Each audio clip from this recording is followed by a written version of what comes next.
G'day everyone, and welcome back to Beckett. When we left here, we had just been told to go forth and multiply by the city official. He'd given us a bug we had to put on someone's pillow.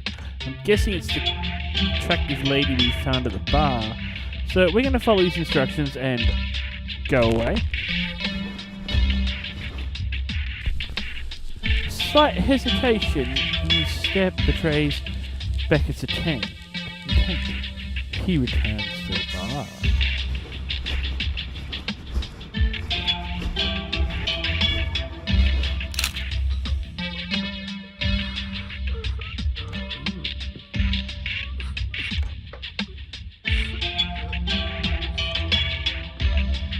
The lady has gone.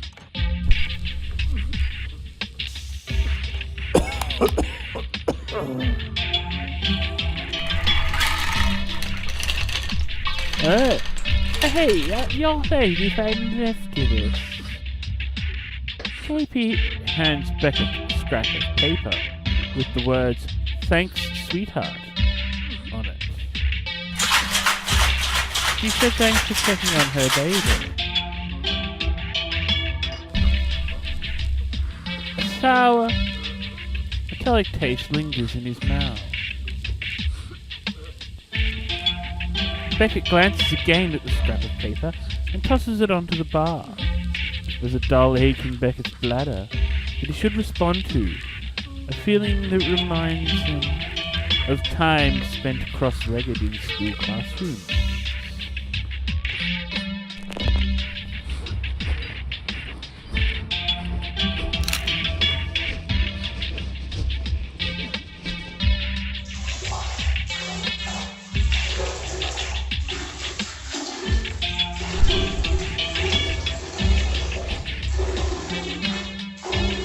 Oh, cool. Yeah, good old Beckett. For a moment, Beckett shuts out the world. The city representative has spoken. Reflect, pick up the Starlight case tomorrow. Plant the bug, find the boy, call him in. Let time pass.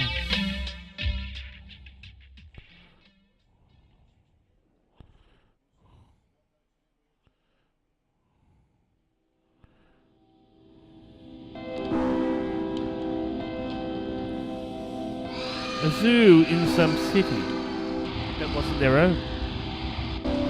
Beckett and Amy licked ice cream cones and smiled at the caged animals. Leopards walking in continuous circles, chimpanzees shaking their heads, an orangutan sitting motionless, returning stares from the other side of reinforced plastic glass. Children laughed and made faces. Beckett and Amy kiss in the sun. A rare moment. Later they would make love on unfamiliar sheets. A cockroach scuttles from under the bed and Beckett thinks nothing of it. Amy stood naked in front of the bathroom mirror. Beckett stood behind her and held her.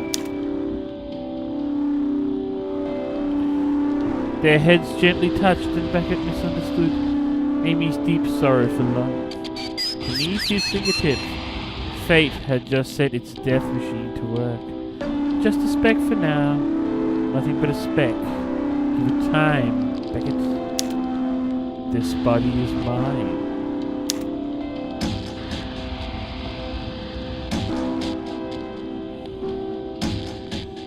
Do you miss me? Very creepy, this game. I do like it.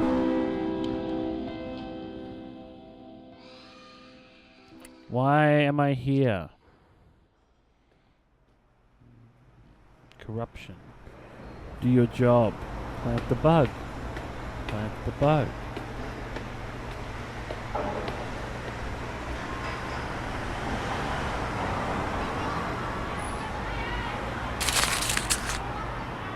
These flats formed part of the grandiose vision for Brasilia west of the city, which collapsed when the politicians driving the development ended up behind bars on corruption charges. At least that's what the papers say. Nevertheless, the flats were built, and failing to attract buyers were handed to Borough Council, who chose to use the space to house its problem families, and for those with least. That was 30 years ago, and the wiring hasn't been changed since.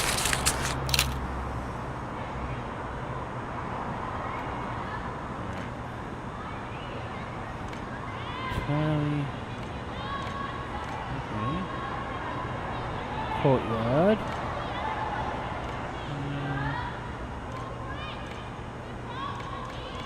Oh. Let's walk down here.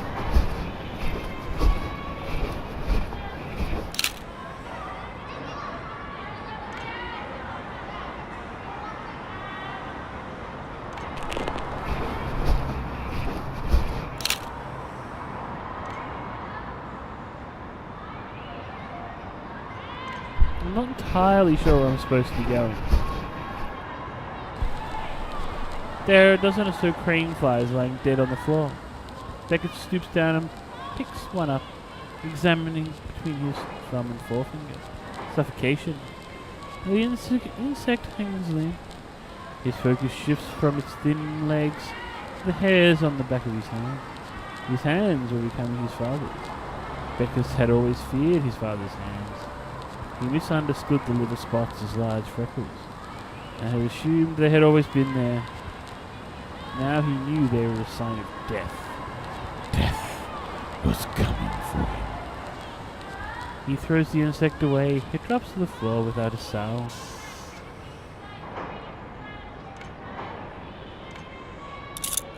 Doorbell. Yeah, excellent. Buzz, buzz! Buzz, buzz! Several thumps. The approach of a rhinoceros. The door swings open and the hulking form of Daisy Starlight stands in silhouette, hands on hips and handle. Bosom heaving. She is taller than Beckett. She is dressed in furs, smells of oak and tobacco. Her smile flashes yellow and red before an oily tongue sweeps her teeth. I'm glad you came, Mr. Beckett, she said. Please come inside. You're about to enter the house of Daisy Starlight. Please sign here. Beckett. Very good.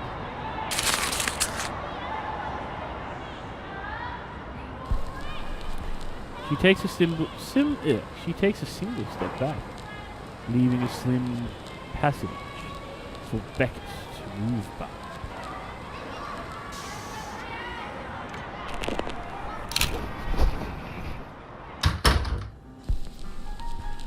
Her ears are small, light brown hair tied into a ludicrous bun, tied atop her plump head with beady eyes. Follow me, she said.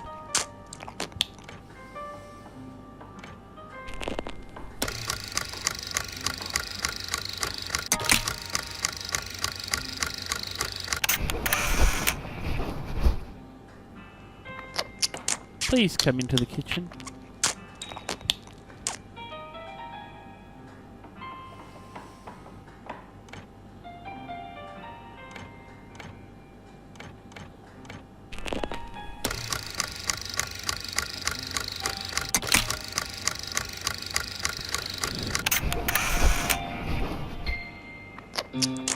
Would you like tea, Mr. Beckett, or gin?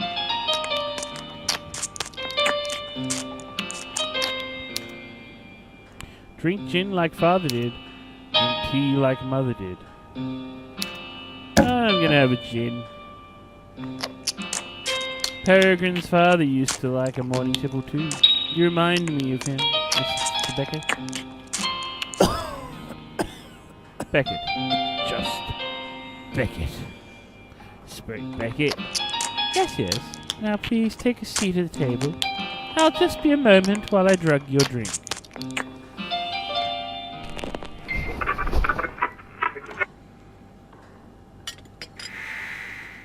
Crooked smiles.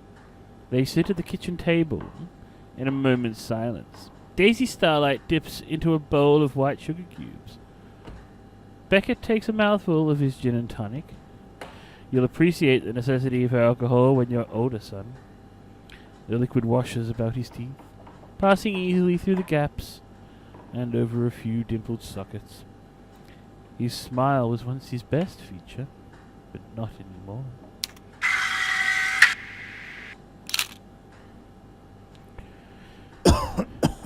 I can assume you haven't heard from your son, spoke Beckett. Peregrine, no, he hasn't come home. I'm terribly worried.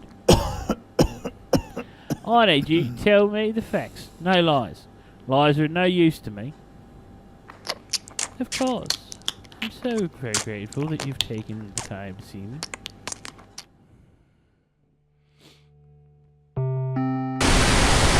Oh. The Story of Peregrine Starlight by Moonlight. Peregrine was a special child. He was smart, did well at school. He wasn't good at mixing with other children. The headmaster called him an outcast, stupid man. But he made a few friends, and his disfigurement didn't cause him much bother. Not really. Most of all, he found pleasure in books. His room was his retreat from the world. He would keep earwigs like any other child, but he was special. The teachers said so.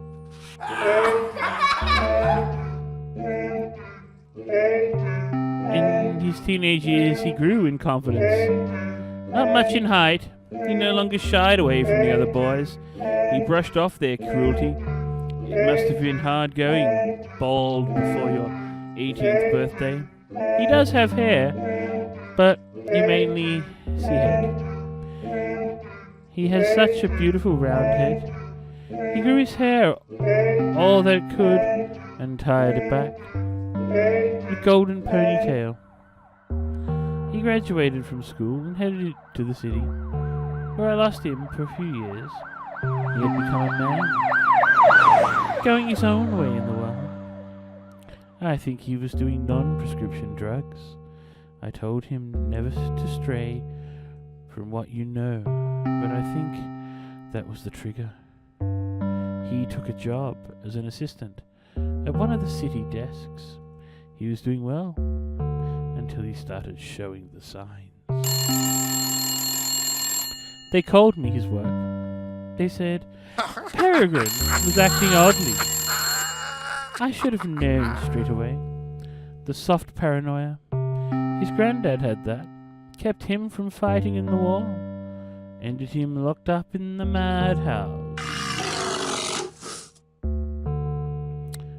When I got to the city, Peregrine told me his colleagues were out to get him. They would laugh and talk about him behind his back. He would cry in my arms. Poor baby. Of course I believed him. I'm his mother, after all. So I went to his manager and we spoke of the accused. They all seemed like nice children, and they claimed to have been my Peregrine's friends. But no.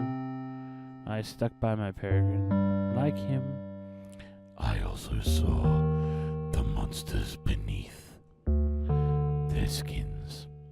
I said we would start legal proceedings unless this was resolved. The next day I found Peregrine curled up in his bathtub, weeping uncontrollably. My baby said they were whispering to him, his colleagues. They were sending whispered thoughts. He was convinced. Then I found him wandering the streets without his clothes. He was signed off work permanently and diagnosed as having the soft paranoia. It must skip a generation. All legal proceedings were dropped, and I brought him back to Borough. That was a year ago, almost to the day. Back at home, Peregrine showed signs of improvement. He was happy. I'm sure of it. He would smile, back in his room with his books. He'd go for walks in Monument Park, and bring back flowers hand-picked for me. And he would always come back. Always. He knows how I worry about him. He's a lovely child, a cocaine child. Innocent, and the increased dose is working wonders. Arnold, his uncle, he lives here with us, said Peregrine would need to start paying his way. He was assessed, and they said he was capable of working. He wasn't opposed to the idea either. His uncle is a foreman at the construction site, building all those new homes. He got him a job. Even the doctor said it would be good for him. Some of his classmates are there too. He'd rekindled friendships, met people again. And the extra money is big help. I know what you're thinking, Mr. Beckett, but we're not a rich family. This coat is inherited, and my jewellery is a present from an admirer. For a time he seemed happy, then 2 days ago he left for work as usual. He seemed a little agitated. But I let go. I let him go. I shouldn't have let him go. He didn't turn up. He didn't come back. Oh, Mr. Beckett. I think he's in trouble. He must be. I can't go to the police. He's a grown man, now they'd laugh. Or worse, they might inform the authorities, and he would be taken away from me just like his father. I'd not see him again. He's my baby, my only child. They told me you would help. I'm so glad you've come. Alrighty, so there's the story of Peregrine. Now we wait to see what comes next.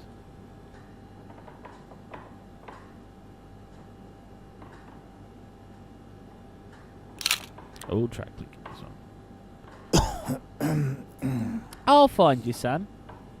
First I need you to sign this. Daisy looked confused. This was unexpected. Is this normal? Just states my rate and stipulates that this cost is unvarying regardless of whether I find your son or if he turns up in a non-living state. You mean dead? Oh no, Peregrine's not dead. I'd know if he was dead.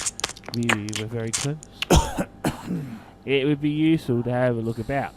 Of course. Let's go into the living room.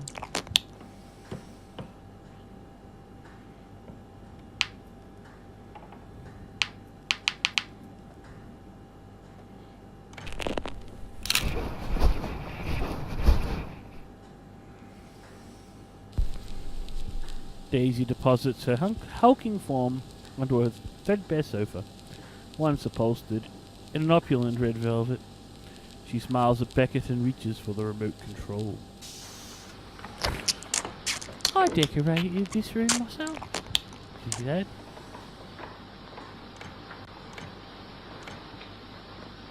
Oh, darling, I'm so sorry that had to happen. I'm glad you did. I want you to be sure. Very sure. We're not religious, Mr. Beckett. I keep that statue as it reminds me of Peregrine and I. It was my fault, rushing you into a marriage like this.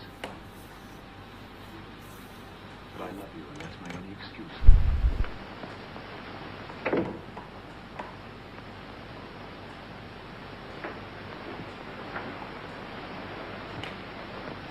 Oh, darling, I'm so sorry that had to happen. Very cool.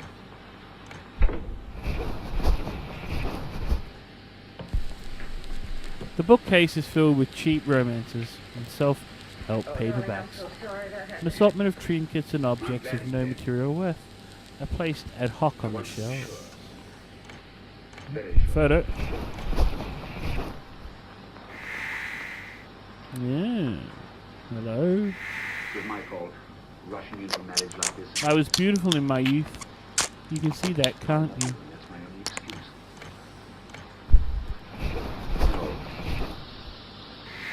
Carol, you should take time to think it over. And then... I get these from the market when I have a little spare change. It's the little things in life that bring me happiness. That and my Peregrine. I understand, because... The woman lets out a whimper, I do love then you. returns to her television. And I always shall.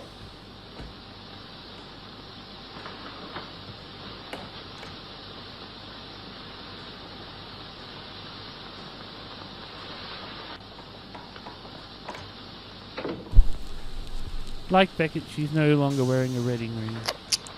Peregrine's room is downstairs, Mr. Beckett. The first door on your right. I'm so sorry that I've happened. tried not to tidy it. I'm glad you Too did. much. He's thrown a few things I want about. to be sure. Very sure.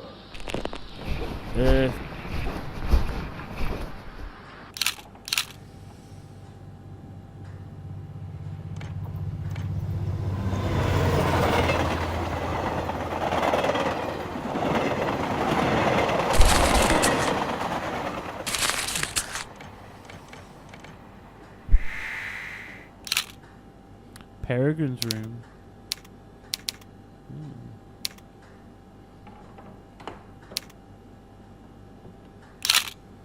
Borough Theatre. Morgellon and Ekbom Live Here. Reads the print of a theatre ticket that Beckett picks from the bin. A play. It sits amongst tissues. The date and time of the performance are legible. The night before last. On its reverse, Starlight ×2, written in blue ink. The theatre is over the end of town. Beckett hasn't seen the show, but knows the venue. The room is oppressive. The bed shows signs that the boy wet himself. Old trainers are pushed under it, and nearby an old wooden school desk has the letters P and J scratched into its surface over and over again. He could look elsewhere, in drawers between books, behind the curtains, but there'd be nothing of interest. Whispered thoughts from the dead. Using ink and lead. He finds a notebook hidden between two volumes, and its pages are filled with rant. On its covers, notes for the dead, using ink and lead. The writing is an impossible scroll to read. Beckett turns over pages 1, 2, 3. Beneath her favourite skin, no serpents squirm, only beauty, like flowers in bloom. Monument Park in June. Your face lives behind my eyes. The monsters retreat when you smile. It's true, the sun breaks through. Butterflies tear from the glue, or tear from the glue too. That holds them tight. And try as I might, I cannot stop their fluttering inside. I can imagine our kiss. I can imagine our kiss. Your eyes alight. My tears distort sight, but the image is clear. I love you, despite my fear. I'm stopping the pills for you. The night draws near, and the cards line up. Fate dictates. Mother awaits. She'll understand. You're not from this land. But that's fine. Your skin is different, like mine. I think, I hope, she better not interfere, like she has before. Stupid woman. It is insufferable. Beckett can read no more.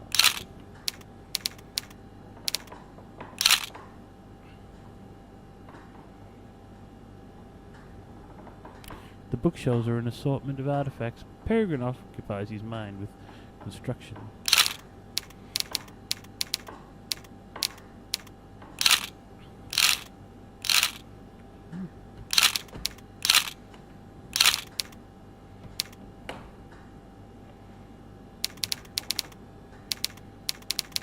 We've checked out everything here, haven't we? Alright.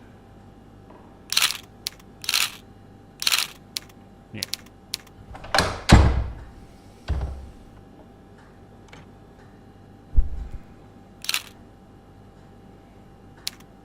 Daisy's room. Beckett, it's time to plant the bud.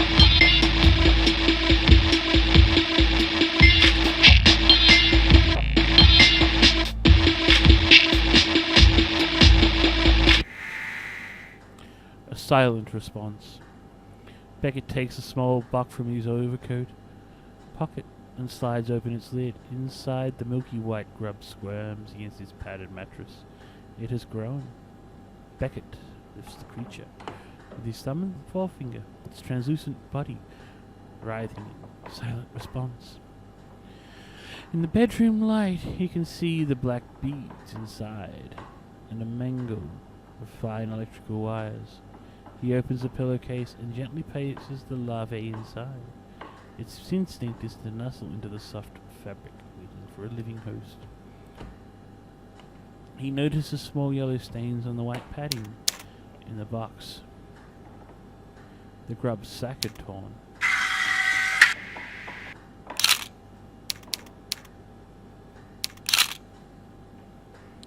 There is a book. Its spine is broken. Its pages worn. It's Mills and Boone! Beckett refrains from entering its world. Daisy is lonely. She craves another life, an escape from the waking world.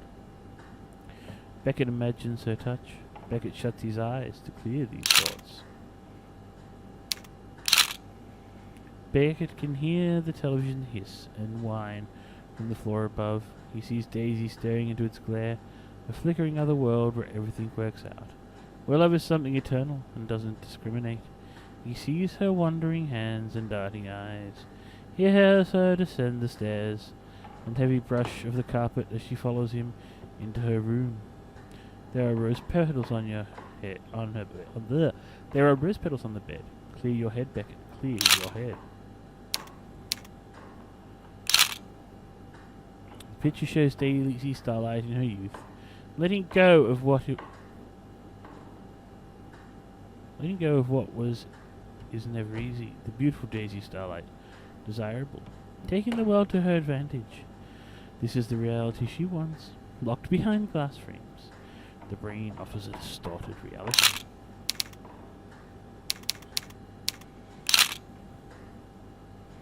In the mirror, Beckett sees the old man that he has become. He pulls at his face. His eyelids are starting to sag, like his mother's did, flesh in decay. He picks up a rose-colored bottle and brings it to his nose. No memories, just a sickly sweet smell. The flowers on her dresser look hand-picked, like the ones in the kitchen.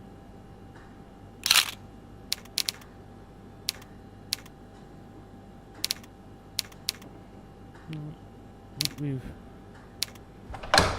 got everything in there. Bathroom.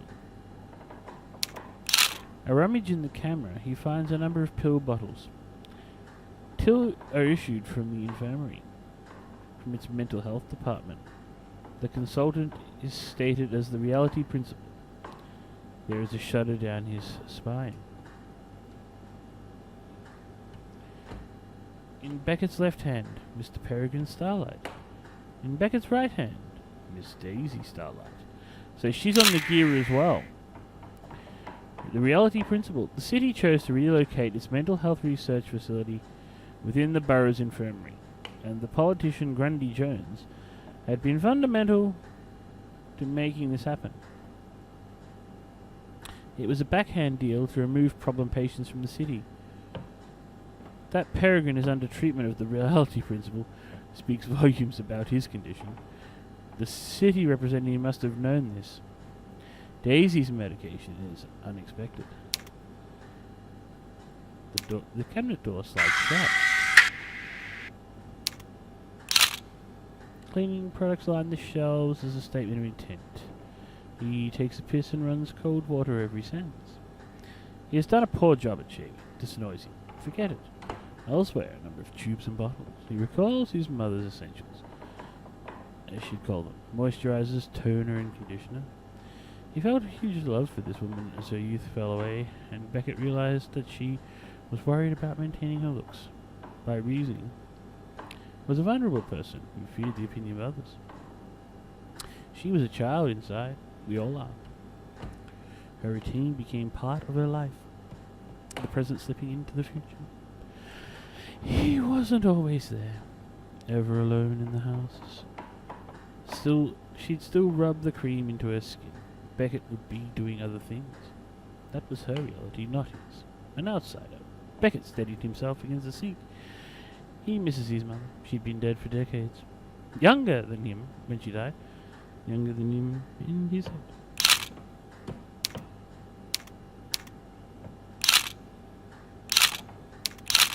In the bath is a scattering of seashells. He picks one out and rubs its surface between his thumb and forefinger. As a child, Beckett would spend hours on the beach, collecting shells in a plastic tub. His mother would stand near, her dress catching in the wind, one hand protecting her modesty, the other anchoring her hat on her head. Totally pointless, Beckett would say. Dad would say. Beckett thought they were beautiful.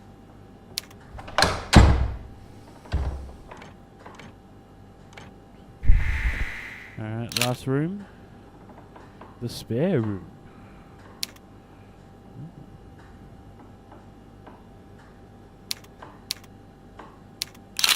Arnold Greyhound sleeps in a bag on the floor in the spare room of his sister's house.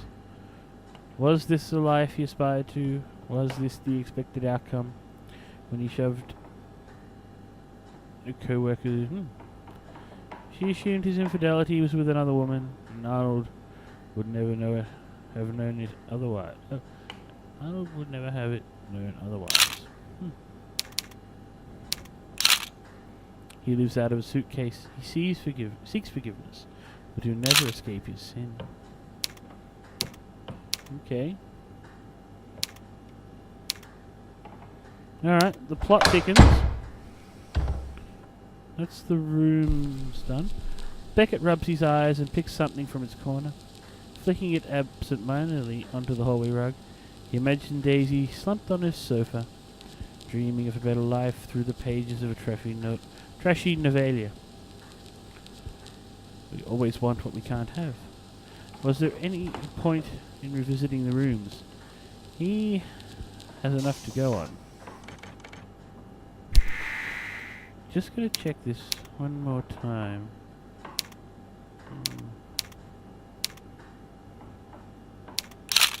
Feels like there's something I should be...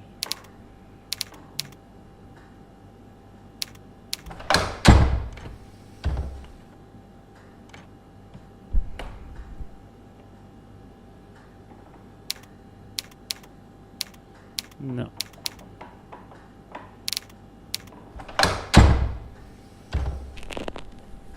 Alright. Heading upstairs. She seems nervous. Daisy Starlight sits with a nervous smile on her face, awaiting Beckett's final inquiry. I found some theatre tickets in his room. He adores the theatre. When I was younger, I was an actress. People would queue to see me. Do you know who he was with? Oh, Peregrine would always go alone. He liked it better that way. I believe he bought 2 tickets. Perhaps with a girlfriend or boyfriend. Oh no, my Peregrine doesn't have one of those. He's a pure child. He's not driven by animal instincts. Beckett sees no point in pursuing this line with Daisy. The pill's in the bathroom. Oh yes, I need to inform the reality principal. He should be taking those. Are you also on prescription? Oh, pay no attention to those, Mr. Beckett. The doctor gave me them as a backup in case Peregrine ran out. Don't believe that. So the flowers, they all picked by him. Did you peek in my room, Mr. Beckett? Just doing my job. You men are all the same. What's Peregrine's relationship like with his uncle? Arnold, he's a good man. I was hoping he'd call to tell me Peregrine was at the site today. But no, nothing. Anyone particularly he's close with at work? Oh, my Peregrine. He'll be friends with everyone. He's such a lovely boy. You'd like him, Mr. Beckett. A voice at the back of his mind is calling Beckett away. There's momentum now. Well, Miss Starlight, I'll be on my way. You'll hear from me shortly. Oh, thank you so much. There's something else unsaid. Mr. Beckett, do you find the female body attractive? I have done. I can see that you're a man with, well, certain needs. Miss Starlight, I'll be in touch.